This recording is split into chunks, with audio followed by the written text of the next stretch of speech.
malgré les empêchements.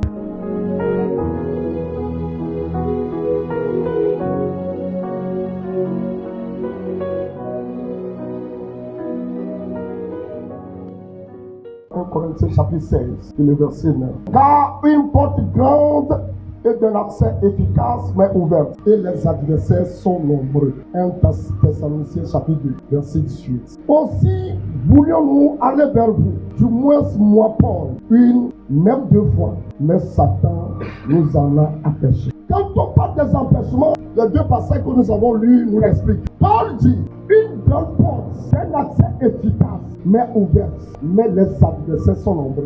Quand on parle des empêchements, il s'agit tout simplement des barrières contre le plan de Dieu. Car quand ce n'est pas le plan de Dieu, on ne peut pas parler d'obstacle contre ça. Quand Paul dit une grande porte mais ouverte, il s'agit d'une porte du destinée, une porte d'un accès efficace, mais des adversaires sont nombreux. Donc le nombre des adversaires explique le nombre d'empêchements. Quand il dit les adversaires sont nombreux, c'est pour dire les empêchements sont nombreux. Alors que Dieu a ouvert devant moi une porte d'accès efficace. Je voulais accéder à cette porte et à ces bénédictions, mais les adversaires sont nombreux. Je veux le faire. Toi aussi tu veux le faire. Tu rencontres des adversités, des empêchements. Que Dieu te donne la grâce. Il te donne l'onction spéciale pour terrasser les empêchements devant ta vie. Bien-aimé dans le Seigneur, lorsqu'on parle des empêchements, ils sont de plusieurs ordres. Il y a des empêchements personnels. Je dis souvent, celui qui veut la délivrance, il va commencer à s'interroger lui-même d'abord. Parlant des empêchements personnels, il peut s'agir de péché secret, un péché qui ne dévoile pas, un péché qui ne confesse pas et abandonne. Le diable peut l'utiliser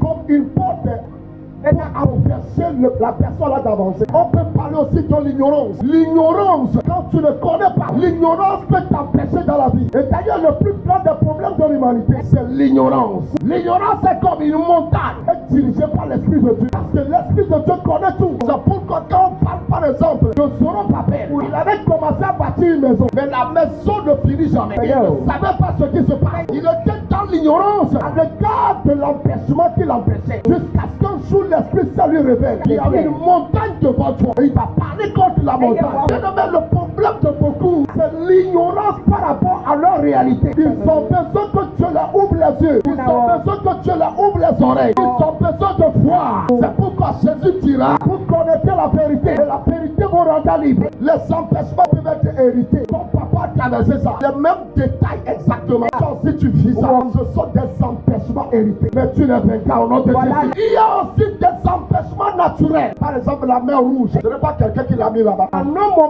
donné dans l'histoire de l'Israël, l'Israël devait passer par la mer rouge. C'est un empêchement naturel. Par exemple, le Jourdain aussi est un empêchement naturel. Mais c'est aussi un empêchement. Il y a des empêchements humains. Ce sont des hommes qui l'ont fabriqué pour vous empêcher, pour empêcher des choses. Tout cela, nous le voyons dans l'histoire des Israélites. Vous voyez les Israélites, ce peuple-là, Dieu l'a choisi afin de se révéler, de manifester qu'il est l'unique Dieu, le Dieu de combat, de délivrance, d'accomplissement. C'est révélé par Israël. Si nous prenons ce schéma des Israélites, l'Israël a rencontré beaucoup d'empêchements. Lorsqu'il y avait un plan de Dieu, la promesse est là.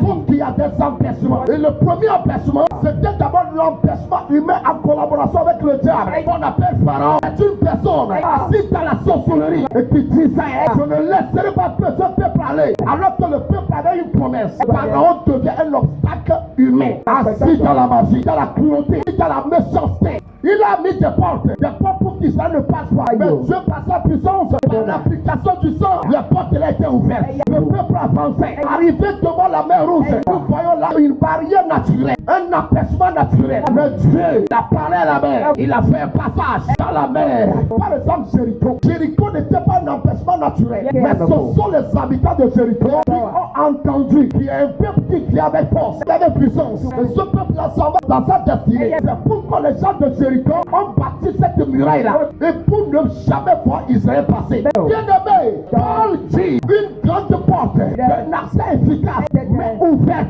Mais les adversaires sont nombreux. Il a dit, nous avons formé le projet. Nous avons même prié pour ça. Nous avions voulu venir vers vous. Du moins, moi, Paul, je l'ai désiré vivement. Mais les adversaires sont nombreux. Bien-aimé, nous avons des projets de Dieu sur nos vies. Le mariage est un projet de Dieu. Avoir des enfants, c'est un projet de Dieu. Évangéliser, c'est un plan de Dieu. Être dans la bénédiction, c'est un plan de Dieu. Avoir la paix, avoir la joie, avoir les bénédictions, c'est des plans de Dieu. Dieu veut ça pour nous. Mais plusieurs sont ceux qui peinent à atteindre sur le plan de Dieu pour toi. Parce qu'il y a des empêchements. Des empêchements. Si cela vient de toi-même, pas de péché caché. Répands-toi en cette fin d'année. Personne ne te voit, mais Dieu te voit. Ça peut te bloquer. Parce que tout péché doit être dévoilé, jugé et abandonné. Mais quand tu mets le péché sur pied, ça t'empêche, bien aimé. C'est pourquoi répands-toi. Et c'est alors que tu recevras la grâce de Dieu pour faire face aux barrières naturelles, aux empêchements faits par les hommes, afin que tu puisses atteindre le plan de Dieu. Au nom puissant de Jésus de Nazareth.